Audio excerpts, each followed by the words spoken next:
Public Policy in Education, Module 7. This PowerPoint is designed to highlight certain points in the chapter and serve as a guide to important understandings from the chapter. However, this PowerPoint will not provide every piece of information you need to know in order to successfully complete this course and internalize your learning. The expectation is that you will read the chapters assigned. Use this PowerPoint as a guide to help you as you preview, then read the chapters. We are nearing the end of this course. As you continue your journey, keep this verse in mind. Jeremiah 29:11. For I know the plans I have for you, declares the Lord, plans to prosper you and not to harm you, plans to give you hope and a future. As you continue your journey to the completion of your doctorate, remember that the best plans come from the Lord. Let Him guide you where you should go. Keep following His plan. My prayer for us today is, Lord, help us to look for your plan for our lives and help us to be mindful of the hope we have in you. Implementing the policies. This module will introduce you to the various aspects of implementation of policies that have been formulated and adopted. Planning for implementation can determine whether policies are implemented or resisted. Implementation is organizational activities directed toward the carrying out of an adopted policy by administrative bureaucracies at the national, state, and local levels. Lessons from first-generation research include the fact that implementation is difficult, sometimes because people are resistant to change, and sometimes because they do not understand the change. There may be a lack of knowledge and skills necessary to implement the policy or reform. Because educators are so busy, there is a lack of time, and there may also be a lack of appropriate materials and resources. Second-generation research again indicates that change is difficult, but that implementation is possible with hard work and some pressure. Second-generation research has also provided more information about how to plan for policy implementation, as well as carry it out. Third-generation research indicates that implementers must be willing to be learners. They must be shown how the reform is both similar and different to what they are doing now. The learners must also work together to help one another understand where they are going and what changes must be made. Think professional learning communities. We know from research that leaders must understand how to implement policy.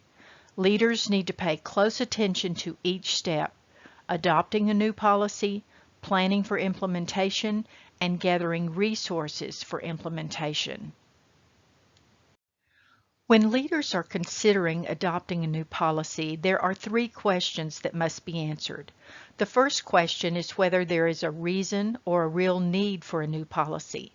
The second one that must be asked is whether the new policy is appropriate for that school or organization. Lastly, leaders must ask themselves whether there is adequate support for the implementation. If the leader is the only one who supports the change, most likely the change will fail. If the decision is made that the new policy should be adopted, the leader must then plan for implementation of the policy. As always, the leader must involve other people in the planning process and must decide who should be part of this planning. The planning team must then determine what is needed to begin the implementation. The author suggests using forward mapping. You can see an example of this in Table 10.2. Research we read about earlier in this chapter indicates that having resources is a necessary component of successful implementation of a new policy or reform. Resources that must be planned for are money, time, personnel, space, and equipment and materials. Be sure you read about the stages of implementation, including both early and late implementation, and the issues involved in both. Cross-cutting themes and institutionalization are discussed in the next slides. There are three themes that occur in successful implementation of a policy or reform. The first is monitoring of the change and feedback on how things are going. The leader cannot do this sitting in his or her office. Leaders must be visible in the places where the policy is being implemented. The second is ongoing assistance, help that continues throughout the implementation, not just at the beginning. The third is problem coping. There are always going to be problems. The issue is how we will deal with them. Leaders must recognize that problems are a normal part of the process and must work to resolve those problems before they derail the implementation. Institutionalization is where the policy becomes part of the daily practice of the organization. Not all policies become institutionalized. Some policies run out of funding. The leader must make sure that the policy is funded long term. Also, be aware that sometimes leaders leave before the policy becomes institutionalized and the new leader comes in and makes a change. This is part of real life and change. Why are policies unpopular? As humans, we look out for ourselves. How will this affect us? Will I have to work more for the same money? Will I lose my job if this policy is implemented? Sometimes policies conflict with our professional values.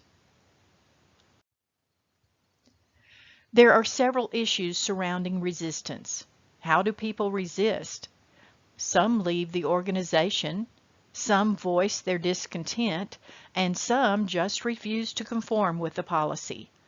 Leaders must have strategies for coping with resistance, such as persuasion, modification of the policy, and sometimes moving the strong resistors out of the implementation.